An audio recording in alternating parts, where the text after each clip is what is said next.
idol, welcome back again mga idol. Sa mga hindi pa po nakakaalam dyan, paano mag-download ng videos sa ating Facebook. Ganito lang kadali mga idol, panoorin nyo to. Mga idol, punta po tayo sa ating Facebook. And then mamili po tayo ng gusto po nating video. Click natin share. And then punta tayo ng copy link. Copyin po natin yung link niya mga idol. And then back po natin. Tapos pagkatapos po natin back, punta po tayo ng Google Chrome. Pagkatapos natin sa Google Chrome, search nyo lang po yung fdownnet. Yan, paste nyo po dyan yung link and then download.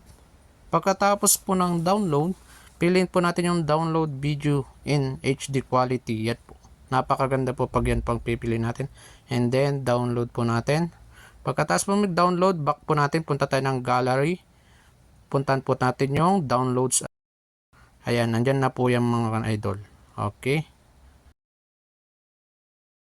At kung nakatulong itong video nito, please follow and share this video para makatulong din sa ibang mga idol. Salamat.